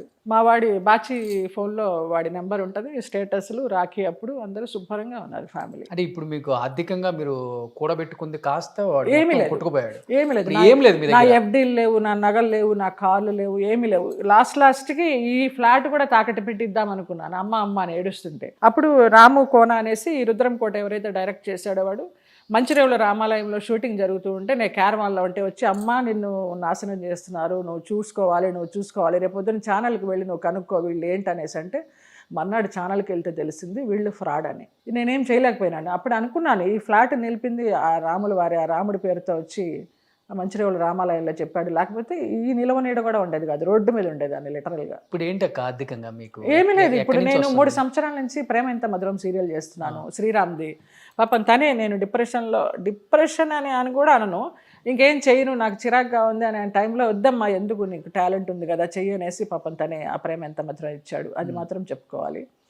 అది 3 సంవత్సరాలు ఎంతో బాగా చేశాను. ఇప్పుడు సందర్భం వచ్చింది కాబట్టి చెప్తున్నాను. మన అనుకుని చేశాను, నా సీరియల్ అనుకుని చేశాను, శ్రీరామ్ని కూడా నా బిడ్డ అనుకుని చేశాను. తర్వాత మధ్యలో ఒక కొత్త క్యారెక్టర్ వచ్చింది, అంజలి అనే క్యారెక్టర్ వచ్చాక అతను ఎందుకో చాలా మారిపోయాడు. ఏ రకంగా మారిపోయాడో నాకైతే తెలియదు, అది వాళ్ళ బాండింగ్ ఏంటో కూడా నాకు తెలియదు. వచ్చిన దగ్గర నుంచి ఒక నెగిటివ్ లొకేషన్లో ఆ అమ్మాయి ఎవరిని విష్ చేయడం కానీ, ఎవరికైనా ఒక మర్యాద ఇవ్వడం కానీ ఏమీ కాదు. దాని గురించి 2-3 సార్లు గొడవలు అయినాయి శ్రీరామ్ తోటి. ఆ అమ్మాయికి చెప్పు, ఒక సీనియర్ ఆర్టిస్ట్కి విష్ చేయాలనో లేకపోతే కో ఆర్టిస్ట్తో బాగుండాలనో, మనం ఏదన్నా అడ్వైస్ చేసినా కూడా హార్ట్ టు మీరెవరు చెప్పడానికి అంటది. అలాగే నేను పడి మొన్న శ్రావణ శుక్రవారం పూజ సీన్ ఎప్పుడు 3వ తారీఖు, కరెక్ట్గా ఈ నెల 3వ తారీఖు, 3వ తారీఖే నా పెళ్ళైన రోజు కూడా, 92 సెప్టెంబర్ 3 నా పెళ్ళైన రోజు. అదే 3వ తారీఖు నాడు శ్రావణ శుక్రవారం పూజ, ఆ అమ్మాయి గాజులు లేకుండా కూర్చుంటే డైరెక్టర్కి చెప్పాను నేను, ఆ అమ్మాయితో మాట్లాడినాం, దాంతో ఎవరు మాట్లాడేదనేసి. డైరెక్టర్ గారు ఒక ఇంటి పెద్దగా శారదాదేవిగా ఒక కోడలి స్థానంలో కూర్చుని ఆ అమ్మాయి పూజ చేస్తున్నప్పుడు, నేను పక్క నుండి పూజ చేస్తున్నప్పుడు ఆ అమ్మాయి నిండుగా గాజులు వేసుకుని, ముత్తైదువు కాబట్టి పూజ చేయాలి, వాచ్ కట్టుకొని చేస్తుంది. సరే డైరెక్టర్ గారు అమ్మ వాచ్ తీసేసి గాజులు వేసుకున్నారు. వాచ్ తీసేసింది, విసురుగా పడేసింది పక్కన, గాజులు వేసుకోవాలా. మళ్ళీ షార్ట్ యాక్షన్ అన్నాడు. సార్ గాజులు వేసుకోలేదండి అమ్మాయి అన్నాను. నా చెయ్యి నా ఇష్టం, నువ్వు ఎవరివి చెప్పడానికి, నన్ ఆఫ్ యువర్ బిజినెస్ అంది. నిన్నగాక మొన్న వచ్చింది. నాకు సరం లేచింది. 40 సంవత్సరాలు ఆ మాత్రం ఈగో ఉంటుందా, ఉప్పు కారం తింటున్నాము, అప్పటి వరకు పడి ఉన్నాను. సో నీలాంటి దాంతో నేను యాక్ట్ చేయలేమ్మా అనేసి బయటకు వచ్చేసి రామ్కి చెప్పాను. వాడు ఇలాగ చేతులు కట్టుకుని ఉంచున్నాడు. రామ్ ఇలాగ జరిగింది నాన్న, నాకు నచ్చడం లేదు, నేను మానేస్తాను. సరే అమ్మా నీకు నచ్చకపోతే మానే అన్నాడు. శ్రీరామా? వచ్చేసాను. 3 సంవత్సరాల బాండింగ్ ఇంతేనా అనిపించింది. అంటే ఇప్పుడు ఫైనాన్షియల్గా ఏంటక్క మీకు సీరియల్లో నుంచి కూడా వద్దనుకొని బయటకు వచ్చేసారు, వాళ్ళు కూడా లైట్ తీసుకున్నారు. బాండింగ్స్ ఇండస్ట్రీలో ఉండవు, నీతో అవసరం ఉంటే. అదే నాకు యూఎస్ నుంచి వచ్చిన ఫ్రెండ్ మధు అని డాలస్లో ఉంటుంది నా ఫ్రెండ్. దాన్ని ఫ్రెండ్ అని కూడా చెప్పలేము, నా వయసు కాదు, నాకంటే చాలా చిన్నపిల్ల. మామూలుగా పరిచయం అయింది. ఎలాగనో నేను అమెరికా వెళ్తే వాళ్ళ ఇంట్లో ఉంటాను, తను ఇక్కడికి వస్తే మన ఇంట్లోనే ఉంటుంది. అన్న అమ్మ అందరూ ఉన్నారు, కానీ ఆ అమ్మాయికి నేనంటే అంత ఇష్టం. మొన్న అడిగింది, ఇలాగ జరిగినప్పుడు మీకేమనిపించింది, మీరు అందరినీ నమ్మేస్తారు, ఆ మాత్రం బాండింగ్ ఉంటే ఎవరైనా మీ పక్క నుంచి నా అమ్మ చెప్పింది కరెక్ట్ అని ఎవరైనా మీకు సపోర్ట్ చేశారా అని అడిగింది. అప్పుడు రియలైజ్ అయ్యా నేను, ఎవరు సపోర్ట్ ఉండరని. బట్ ఇండస్ట్రీలో ఇంతమందితో కలిసి యాక్ట్ చేశారు, కో ఆర్టిస్టులు కానీ ఎవరైనా కానీ. జయలలిత పరిస్థితి ఇది, మనం ఆర్థికంగా ఏదో ఒకటి ఆదుకుని ఒక ఎఫ్టీ లాంటిది ఏదో ఒకటి అందరం కలిసి చేస్తే. లేదు అసలు అట్లా ఎదురు చూడలేదు కూడా నేను. నాగబాబు గారు అయితే మాత్రం నాకు ఇస్తే నేను నా బావలాగా అనుకుని నేను తీసుకున్నాను. ఆయన దగ్గర తీసుకోవడానికి నేనేమి సిగ్గుపడలేదు, ఏమీ ఇది అవ్వలేదు. ఆయన పాపం ఏదో కేఫ్లో కూర్చునేవారు, జయారామ అనేవారు, కవర్ ఇచ్చేవారు. అలాగే నాకు 4-5 సార్లు కవర్ ఇచ్చారు ఆయన. నేను అడగకుండా నా నోటితో, బావ నాకు కష్టం ఉందని అడగకుండా ఇచ్చారు. ఆయన మాత్రం నాకు దేవుడు, నేను ఎప్పుడు చెప్తాను. చాలా ఆ తర్వాత 2-3 ఇంటర్వ్యూలు చేశాను, ఆ ఇంటర్వ్యూలో కూడా చెప్పాను. ఇప్పుడు పెద్ద టచ్లో లేరు, మాట్లాడకపోయినా కూడా ఆయన ఎప్పుడు మనసులో ఉంటారు అంతే. ఆయన ఒక్కరు బాగా సపోర్ట్ చేశారు ఆ టైం. బాగా. అంటే ఒకప్పుడు ఇలా పెట్టించేయ మీది, ఇలా పెట్టించేయి ఇప్పుడు ఇలా పెట్టాలంటే నామూసిగా ఉందక్క, లేకపోతే పెట్టాలా? నేను మరి వర్క్ వచ్చింది, దాంతోనే గెటాన్ అవుతున్నాను. పెట్టాలా ఇంతవరకు. ఇప్పుడు ఇది అయిపోయింది కాబట్టి చిన్న సినిమా చేశానని చెప్పాను కదా, సక్సెస్ అనే మూవీ చేశాను. తర్వాత మన తమ్ముడు సత్యం గారి ఆధ్వర్యంలో ఒక ఓటీటీ మూవీ చేశాను ఈటీవీ వాళ్ళకి. ప్రస్తుతానికి అలా గడుస్తోంది. ఇంకా ఇంతవరకు ఇది రాదని అనుకుంటున్నాను. మరి వస్తే ఈ తమ్ముడు ఉంటాడు ఎప్పుడు గుర్తుపెట్టు. అది నాకు తెలుసు, నువ్వు చెప్పక్కర్లేదు. నాకు ఎంత ధైర్యమో తెలుసా, చాలా ధైర్యం నాకు. ముఖస్థుతిను ఇంటర్వ్యూలో అని కాదు, నాకు ఎప్పుడు కూడా నువ్వు చేసే ప్రతి పని, నాకు ఆ వాసుకి నువ్వు పాకీజాకి చేసిన రోజు నుంచి నేను నిన్ను ఇక్కడ పెట్టుకున్నాను. నేను అంతకుముందర మామూలుగా చూడడం రోషన్ అంటే ఇతను అనుకోవడం తప్పించి, ఆ తర్వాత నుంచి చాలా డీప్గా నేను ఇక్కడ పెట్టుకున్నాను. అవును. అండ్ మెయిన్ నేను చేసేదానికి కాకుండా నాకు ఎక్కువ సపోర్ట్ చేసిందంటే చిరంజీవి గారు. నన్ను వెన్ను తట్టి ఇండస్ట్రీలో ఇంత ఆర్థికంగా ఇబ్బంది పడుతున్నారు రోషన్ మన వాళ్ళు, మా వరకు తీసుకొస్తున్నావు నువ్వు, గ్రేట్ నాన్న, ఇంకెవరన్నా ఇబ్బంది పడుతుంటే చెప్పు అంటే దేవరాజు గారు కెమెరామెన్ తెలుసు, ఇబ్బంది పడుతున్నారు, ఆయనకి నేను డబ్బులు ఇచ్చిన సందర్భాలు ఉన్నాయి. మాకు తోచినంత ఇచ్చాను సార్ అంటే పే చేసి ఏంటి రోషన్ అలా అంటావు, ఎంత ఇద్దాం చెప్పండి అన్నారు. 2 ఇద్దామా 3 ఇద్దామా లేదు 5 ఇద్దామా అని చెప్పి 5 లక్షలు చెక్ ఇచ్చారు ఆయనకి, పాకిజా గారికి పంపించారు. తెలుసు నన్ను నాకు. ఆ పుణ్యమే ఆయన కాపాడుతుంది. ఆయన ఎప్పుడు చెప్తుంటారు ఇవాళగా ఆయన అంత ఇదిగా విగరస్గా ఆయన క్యారెక్టర్లు చేస్తూ హిట్స్ ఇస్తూ ఉన్నారంటే ఆ పుణ్యమే, అంతే. ఆ ప్రేక్షక దేవుళ్ళ పుణ్యమే. ఇండస్ట్రీలో ఏ కళాకారులు అయినా కానీ కష్టం అని నీ దగ్గరకు వస్తే, నీ ఇంటర్వ్యూలో చెప్తే నా వరకు తీసుకురా అని చెప్తాను. కరెక్టే. కానీ ఇప్పుడు నేను ఈ సినిమా గురించి కూడా ఆయన వరకు తీసుకెళ్తాను. కాదు నాన్న, నేను ఈ సినిమా గురించి చాలా ఆశపడ్డాను, ఫైనాన్షియల్గా కాదు. ఆయన ఏదైనా ఒక లాంచ్ చేస్తే, ఒక టైటిల్, ఒక టీజర్ లాంచ్ చేస్తే అసలు ఆ సినిమాకి ఎంత హైప్ ఉంటుంది, చాలు చిరంజీవి గారి చేయి పడింది అని అనుకుంటారని చాలా కాలం ప్రయత్నం చేశాను తెలుసా, దొరకల నాకు. వాళ్ళ గిరి గారని, మోహన్ గారని, ఎవరెవరి ద్వారానో నేను కాంటాక్ట్ చేశాను. డైరెక్ట్గా వెళ్ళలేదు, ఆయన నెంబర్ కూడా డైరెక్ట్గా తెలియదు. రాజా రవీంద్ర బాగా తెలుసు, రాజా రవీంద్రని ఎప్పుడు అడగను నేను. ఏదేదో ట్రై చేశాను కానీ నాకు దొరకల. అది నా బ్యాడ్ లక్ అంతే. అంత పెద్దవారిని వాళ్ళని బ్లేమ్ చేయడం కాదు కానీ నా బ్యాడ్ లక్ అంతే. ఇప్పుడు సినిమాలలో క్యారెక్టర్స్ ఎలా ఉన్నాయి అక్క? ఎందుకంటే కొరటాల శివ గారు మంచి అమ్మ క్యారెక్టర్స్ ఒక స్టెప్ వేసి స్పీకర్ క్యారెక్టర్ చేయించింది, యావత్తు తెలుగు ప్రేక్షకులందరూ కూడా నోటి మీద వేలేసుకున్నారు. కొరటాల శివ గారు నిజంగా ఆ 15 నేను సక్సెస్ ఫంక్షన్లో చెప్పాను కదా, మళ్ళీ జన్మంటూ ఉంటే ఆయన నా కడుపున బిడ్డగా పుట్టాలి అని చెప్పాను. అంత చక్కగా చూపించారు ఆయన, అంత డీసెంట్గా చూపించారు. దాని తర్వాత ఎన్నో ఒక 5-6 చిన్న చిన్న జడ్జిలు, లాయర్లు వేశాను కానీ మంచి, అంటే అది పెద్ద ప్రొడక్షన్, పెద్ద డైరెక్టర్. మహేష్ బాబు అన్నిసార్లు మేడం స్పీకర్ అంటే దాంతోనే ఎలివేట్ అయిపోయింది ఆ క్యారెక్టర్. దానికే సగం సక్సెస్ అయింది. 75%, 25% జనాలకి నచ్చాను. ఆయన చేయించుకున్నారు శివగారు, అది వేరే విషయం. తర్వాత అలాగ రాలా. ఒక గ్రహణం తర్వాత కూడా ఒక మంచి అమ్మలాగా అయిపోతాను అనుకున్నాను. గ్రహణం తర్వాత కూడా నాకు ఇంకా బోరింగ్ పాప అనే పేరే ఉండిపోయింది. అందరూ గ్రహణం చూసి చలంగారు నీకోసమే రాశారా ఆ స్టోరీ అన్నట్టుగా ఉంది అనేసి మోహన్ కృష్ణ, ఇంద్రగంటి మోహన్ కృష్ణ చేయించాడు. ఆ తర్వాత ఏ సినిమాలో ఆయన ఛాన్స్ ఇవ్వలా. ఏది మాయాబజార్ చేసినట్టున్నాను ఎస్పి బాలసుబ్రహ్మణ్యం గారి పక్కన క్లైమాక్స్లో చిన్న వేషం. నేను ఎప్పుడు మోహన్ కృష్ణ అడుగుతాను, నేను ఆర్టిస్ట్ని కాదా కృష్ణ, నాకు ఇవ్వాలనిపించదా నీకంటే? అయ్యో అమ్మ, ఆ గ్రహణం క్యారెక్టర్ చేసిన తర్వాత దానికంటే ఎక్కువ స్టేటస్లో ఉన్నది ఇవ్వాలని నాకు అనిపిస్తుంది కానీ ఏది పడితే అది మీకు ఇవ్వాలనిపించదమ్మా అన్నాడు. మరి అది కరెక్టే. సరే నవ్వుకోవాలా ఏడవాలా సరే అంటే నిజంగా కొంతమంది డైరెక్టర్లు, ప్రొడ్యూసర్లకి రిక్వెస్ట్ చేస్తున్నాను నేను కూడా, అమ్మ తరపు నుంచి, అక్క తరపు నుంచి. ఇప్పుడు మహేష్ బాబు గారు లాంటి పెద్ద స్టారు, లేకపోతే కొరటాల శివ గారు లాంటి పెద్ద డైరెక్టర్, బోరింగ్ పాపో, లేకపోతే వ్యాంప్ క్యారెక్టర్లు చేసే జయలలిత అనుకుంటే స్పీకర్ లాంటి ఒక క్యారెక్టర్ని పండించలేరు. సి ఇండస్ట్రీలో ఒక ముద్ర పడిందంటే ఇంక అదే, ఈమె అలానే చూస్తారు, అలానే. అందుకే నన్ను దాన్ని స్వర్ణయుగం అన్నాను. గిరిజ గారు, రమాప్రభ గారు ఎలాంటి కామెడీ వేషాలు వేశారు. అలాగే హీరోల పక్కన నాగేశ్వరరావు గారి పక్కన హీరోయిన్లు చేశారు. అప్పటి డైరెక్టర్లు నిజంగా మహానుభావులు. మీరు అమ్మ క్యారెక్టర్లకి ఎంత అందంగా ఉంటారు హీరోల పక్కన. ఇప్పుడు నేను ఒకటి చేశానని చెప్పాను కదా, ఆలీ తమ్ముడు ఖయ్యం చేసింది, నాకు ఎంత నచ్చిందో నిజంగా. అందులో ఒక షష్టి పూర్తి సీన్, మొన్న పాత హీరో సురేష్, నేను భార్యాభర్తలు. నాకు 2 కొడుకులు, అజయ్ ఏమో పెద్ద కొడుకు, అమిత్ తివారీ రెండో కొడుకు. మాకు షష్టి పూర్తి చేశాడు ఆ డైరెక్టరు. ఆ డైరెక్టర్ కూడా శ్రీరంగం శ్రీనివాస్ అని పేరు పెట్టుకున్నాడు. వాళ్ళ నాన్నగారికి శ్రీశ్రీ అంటే ఇష్టమట, ఆయనకి శ్రీశ్రీ అని పేరు పెట్టుకున్నాడు.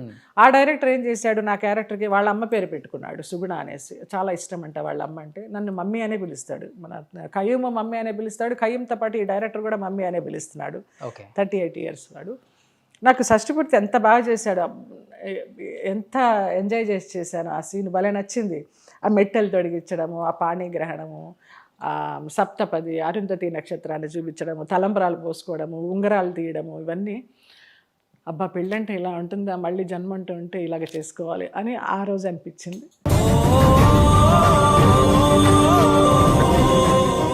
ఎవరు గైడెన్స్ ఇచ్చేవాళ్ళు లేక ఇలా అయింది అనుకోవచ్చు అక్క? గైడెన్స్ ప్లస్ నా తలరాత. ఎంత అందంగా ఉన్నాను ఆ రోజు నిజంగా, పెళ్లి కూతురులాగా తెలుసా. నాకు నేనే నచ్చా, భలే అందంగా ఉన్నా, సింపుల్గా రెడీ అయినాను, బాగా నచ్చింది.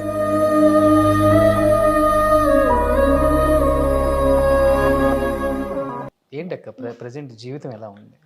వెళ్తుంది అంతే. ఇక్కడి నుంచి చెప్పండి. ఇక్కడి నుంచే చెప్తున్నా, చాలా చక్కగా వెళ్తుంది. ఈరోజు బాగున్నాను, రేపొద్దున ఆరోగ్యంగా లేచాను అంతే. ఫ్యూచర్ ఏంటి, ఏం చేయాలి అని ఎప్పుడు లేదు. ఎలా ఉన్నావు, తిన్నావా అని అడిగే వాళ్ళు ఉన్నారా? అయ్యో చాలామంది ఉన్నారు. లేరని చెప్పొద్దు, చాలామంది ఉన్నారు. నా ఇంట్లో బాచినే నాకు పొద్దున్న లేస్తే చానకూడదు కానీ పెంట పని దగ్గర నుంచి వంట పని దాకా అన్నీ నాకే చేస్తాడు వాడు. వాడే జన్మలోనో రుణం, వాడికి పెళ్లి కాల నాతోనే ఉండిపోయాడు. కాకుండా ఈ పిల్లలందరూ అమ్మ అమ్మ అని వస్తారు. ఎవరన్నా ఒక మనిషి లేకపోతే మీకంటూ వంటగదిలోకి వెళ్ళి ఏదైనా చేసుకోవటం వచ్చా? నాకు రాదు, స్టవ్ అంటించడం రాదు. గృహప్రవేశం అప్పుడు లైటర్ పాలు పొంగించాలి కదా, నామకే వస్తే ఓనరు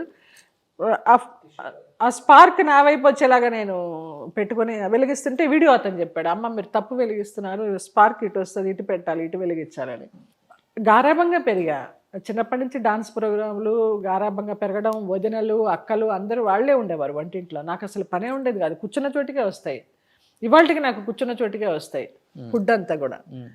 అది రాజయోగమా సన్యాస యోగమా ఏమనాలో తెలియదు, సంతోషపడాలా దుఃఖపడాలా అని తెలియదు, భయా మీడియాగా ఉంటాను. మనకి జరుగుతుంది, జరిగినంత కాలం. కాఫీ పెట్టిన కూడా రాదు. రాదు. అక్కని బాగా ఏడిపించేసానబ్బా. ఎందుకు వచ్చింది రోషన్, నేను నిజంగా అనుకున్నాను, అంటే మనసుకు దగ్గర అయిన వాళ్ళు ఉన్నప్పుడే నిజంగా అస్సలు రాకూడదు కన్నీళ్ళు అనుకున్నాను. నువ్వు ఏడిపించేస్తావు అనుకుంటా. అంటే మనకి దగ్గర వాళ్ళు ఉన్నప్పుడే మన బాధలు ఏం అనుకో, సోల్మేట్స్ అంటారు కదా, ఏదో ఆత్మీయత. మీరు నవ్వితే అంత అందంగా ఉంటారు, ఏడ్చినా అంత అందంగా ఉన్నారక్క. బొందా నువ్వే చెప్పు. తమ్ముడిల్లు కూడా పక్కనే గుర్తుపెట్టుకోండి. తప్పకుండా. నాకు ఇంటర్వ్యూ చేసినట్లేదు, ఏదో ఒక ఆత్మీయుడితో మాట్లాడుకుంటున్నట్టే ఉంది. నాకు అందుకే చాలా ఓపెన్ అయిపోతాను అనేసి నేను సామాన్యంగా నిన్న 6 నెలల నుంచి దాటేస్తున్నానా నిన్ను రేపు రేపు అని. అందుకే హృదయం భారం అవుతుంది. కదక ఇంత అందంగా ఉంటారు, ఏం డైట్ ఫాలో అవుతారు ఇప్పుడు కూడా? నా బంద అసలు నేను ఇంతవరకు డైట్ అనేది చేయలేదు. ఏజ్ అనేది అందరికి ఒకటే, ప్యూర్ వెజిటేరియన్ నాన్న. నేను ఏ డైట్ చేయలేదు. ఏదైనా మంచి కంపెనీ ఉంటే నేను డ్రింక్ కూడా తీస్తాను, డ్రింక్ చేసుకుంటాను, మంచిగా పేక ఆడుకుంటాను. అవునా? గుళ్ళు తిరుగుతాను, అన్నీ చేస్తా. మంచి మంచి కులుమనాలి అలాంటి వాటికి మేనగోడళ్ళు అందరినీ తీసుకుని ఎంజాయ్ చేస్తా ఆ కాలంలో ఉన్నప్పుడు. ఇప్పుడు ఇంకా కొంచెం కంట్రోల్, చూసుకో అనేసి. మానసరోవర్ వెళ్దామని ప్లాన్ చేశాను. ఎవరో గాయత్రి టూర్స్ అండ్ ట్రావెల్స్ అని అతని ద్వారా, అతను లాస్ట్ మినిట్ వరకు పర్మిషన్ ఉంది రేపు ఫ్లైట్ ఎక్కాలి అనగా మనకి పర్మిషన్ రాలేదు చైనా గవర్నమెంట్ నుంచి అనేసి అందరి దగ్గర తీసుకున్న డబ్బుల్లో కొంత కట్ చేసి మిగతా డబ్బు వాపస్ ఇచ్చాడు. ఎక్కడికి పోయినా మన డబ్బు పోవడమే. సరే ఈ సంవత్సరం ఈశ్వరుడు అనుగ్రహించలేదేమో, చూద్దాం వచ్చే సంవత్సరం వెళదామని చాలా వరకు యాత్రలు చేశాను, అన్ని యాత్రలు చేశాను.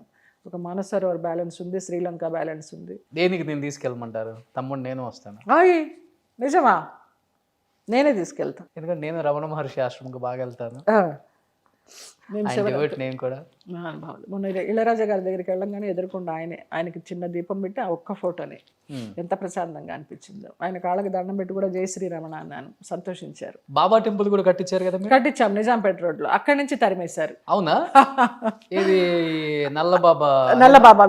నాకు ఫస్ట్ బాబాని పరిచయం చేసింది రమాప్రభమ్మ. ధవళేశ్వరంలో నల్ల బాబా, 100 సంవత్సరాల కిందటి బాబా. ఆర్ నారాయణమూర్తి గారి సినిమా చేయడానికి వెళ్ళాము, స్వతంత్ర భారతం అనే సినిమా. అందులో నేను జయలలిత క్యారెక్టర్, గుమ్మడి గారు కరుణానిధి క్యారెక్టర్. సో అసెంబ్లీలో చీరలాగే క్యారెక్టర్. అదంతా ఒకరోజు ఎందుకో గ్యాప్ వచ్చింది, వస్తే నీకు బాబాని చూపిస్తాను రావే అనేసి రమాప్రభమ్మ తీసుకెళ్లారనమాట.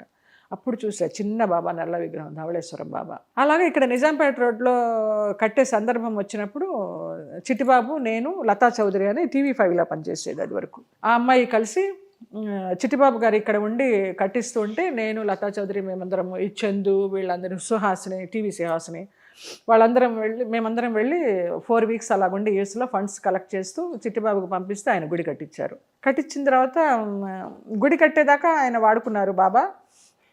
గుడి కట్టేసిన తర్వాత ఏదో సమ్ డిస్ప్యూట్స్ వచ్చినాయి. డిస్ప్యూట్స్ వస్తే వద్దు, నాకు ఇలాంటి గుళ్ళో ఉండడం ఇష్టం లేదని నేను బయటకు వచ్చేసాను. నేను వచ్చేసిన తర్వాత చిట్టిబాబు గారు కొంతకాలం ఉన్నారు, తర్వాత ఆయన కూడా బయటకు వచ్చేసారు. ఆయన మీద కూడా కేసు పెట్టింది ఆ లతా చౌదరి అనే అమ్మాయి. బ్రాహ్మణ ఆయన, పెద్ద ఆయన కూడా చూడకుండా గుడికి వచ్చే భక్తులు ఏదో అబ్యూస్ చేస్తున్నారు, ఏదో మాట్లాడుతున్నారు అనేసి ఆయన్ని కూడా పోలీస్ స్టేషన్ చుట్టూ తెప్పించింది. సో వద్దు, మనకి అది కట్టడం వరకే ఆయనకి మనం పనికొచ్చాము, తర్వాత వదిలేశారంటే ఏం జరిగినా మన మంచిగా అనేసి ఒక పాజిటివ్గా తీసుకుని అక్కడి నుంచి బయటకు వచ్చేసాను. ఇప్పుడు దానికి నాకు కూడా ఏమీ సంబంధం లేదు, చాలా సంవత్సరాలు అయింది వచ్చేసి. ఎప్పుడైనా షిరిడి వెళ్ళొస్తుంటారు? షిరిడి మొన్ననే పుట్టినరోజుకి వెళ్ళాను. సో అక్క, సో ఎట్టకేళ్ళకి సాధించావు, ఏడిపించావు. 60 సంవత్సరాలలో ఎన్నో ఒడిదుడుకులు చెప్పాలంటే బోల్డ్ అన్న కష్టాలని ఇష్టంగా తీసుకొని ఎంతోమంది ఆడవాళ్ళకి ఇన్స్పిరేషన్ మీ స్టోరీ తెలుసు. అయ్యో బాబాయ్, నిజంగా మీకు వచ్చినన్ని కష్టాలు వేరే వాళ్ళకి వచ్చుంటే మేబీ సూసైడ్ చేసుకునేవాళ్ళు ఇండస్ట్రీలో ఎస్పెషల్లీ. ఎందుకంటే ఇక్కడ మనం పొద్దున్న లేచిన దగ్గర నుంచి కనపడాలి మళ్ళీ నిన్నే జరిగింది సిగ్గు లేకుండా తిరుగుతుంది చూడు ఇది మళ్ళీ అనే ఒక సమాజం. అలాంటి సమాజాన్ని ఏమనుకుంటా నాకేంటి లైఫ్ సొసైటీ నాకెందుకు అంటా నేను. సో చాలా మంది యాక్ట్ చేశారు కాబట్టి ఒక్కొక్కరు పేరు చెప్తాను. మీకున్న ఒక బెస్ట్ మెమరబుల్ మూమెంట్ అంటే వాళ్ళతో చెప్పండి. ఓకే, ఫస్ట్ చిరంజీవి గారు. ఆయన్ని చూసి డిసిప్లిన్ నేర్చుకున్నాం, ఎలా ఉంటుంది, ఎలా కష్టపడాలనేది. ఎలా ఉంటుంది ఆయనతో? ఆయన వర్క్ అయింది పెద్ద. మేము చేసినప్పుడు అంత హలో అమ్మ అంటే హలో, లేచి నుంచి చెబితే వద్దమ్మా కూర్చో పర్లేదు, మీరు లేడీస్ మేము ఇవ్వాలి గౌరవం మీకు అనేసి అంటారు. ఒక డిసిప్లిన్, ఒక కష్టపడితే పైకి ఎలా రావాలో అనేది ఆయన చూసి నేర్చుకున్నాం. బాలయ్య బాబు జోవియల్, బోరింగ్ పాప లారీ డ్రైవర్ చేసిన దగ్గర నుంచి మనం చెయ్యాలి, మనం అందరికీ కనిపిస్తూ ఉండాలి, మన ఒంట్లో శక్తి ఉన్నంత వరకు మనం చేయాలి అంటారు. ఆ ఎంతూసియాజం, ఆ యాక్టివ్నెస్ ఎలా ఉండాలి అనేది నేర్చుకున్నాను. వెంకటేష్ గారితో నాకు పెద్ద పరిచయం లేదు. ఆయన చాలా సాఫ్ట్ గోయింగ్, ఏదో ఆయన నా కొడుకులాగా చేశారు కానీ ఏదో అగ్నిపుత్రుడు ఏదో నాకు పెద్ద ఆయనతో పరిచయం లేదు. నాగార్జున గారితో కూడా నేను చేసిన సందర్భం లేదు. సిసింద్రి వాళ్ళ అబ్బాయి సినిమా చేశాను. నాకు నేరుగా చూసిన సందర్భాలు చాలా వేళ్ల మీద లెక్క పెట్టచ్చు, తెలీదు. ఎన్టీఆర్ గారికి మధ్య డిఫరెన్స్ అంటే ఏమని చెప్తారు? అసలు పాత వాళ్ళ మధ్య నేను ఎప్పుడూ డిఫరెన్స్ చూడలేదు, వాళ్ళందరినీ ఒకే రకంగా చూశాను. ఆయన దగ్గర నుంచి క్యారెక్టర్ ఆర్టిస్ట్ వరకు అందరూ నాకు ఒక దేవుళ్ళు దేవతల్లాగా అనిపిస్తారు. ఈయన మధ్య ఈయనలో ఈ క్వాలిటీ ఈయనలో ఈ క్వాలిటీ అని చెప్పలేము, ఎవరి క్వాలిటీస్ వాళ్ళకే ఏమో అందరూ ఇష్టం. నాకు తెలియదు ఆ డిఫరెన్స్, అంత మైండ్ సెట్ లేదు నాకు. కృష్ణ గారు మల్లెపు మంచి మనసు. ఏ హీరో అంటే మీరు పడి చచ్చే వాళ్ళప్పుడు? పడి చచ్చేది ఎవరికి లేదు నేను. మీరు ఏ హీరో మీరంటే పడి చేస్తారు? నాకు తెలియదు, ఇప్పుడు వెతకాలి నేను, నాకు తెలియదు. అంత నాకు ఎవరి మీద పడి చచ్చేంత లేదు, నేను ఎవరికి అంత ఇష్టమో కూడా నాకు తెలియదు. ఇప్పుడున్న హీరోస్లో బాగా నచ్చే హీరో అంటే? అల్లు అర్జున్ ఇష్టం. అమ్మ క్యారెక్టర్ ఆయనకా? వస్తే చేస్తాను, అంతే, సంతోషం. ఇప్పుడున్న డైరెక్టర్స్ కానీ ప్రొడ్యూసర్ కానీ ఎవరు తెలియదు నాకు అసలు తెలియదు ఎవరు. నేను ఇప్పుడు ఏదైనా సినిమాకి వెళితే నాకు స్కూల్ నుంచి కాలేజీకి వెళ్తున్నట్టు ఉంటుంది, నాకు కొంచెం భయంగా వెళతా, ఏమో ఇప్పుడు వాళ్ళందరూ ఎలా ఉంటారు అనేసి. కానీ ఈ మధ్య 2 చిన్న సినిమాలు చేశాను, అది బాగానే ఉంది, నాకు తగ్గట్టుగానే ఉంది. మీ టైంలో ఆర్టిస్టులు ఎవరు మీకు సపోర్ట్? అంటే మీ కష్ట నష్టాలు చెప్పుకొని ఓకే నేనున్నాను నీ వెంట.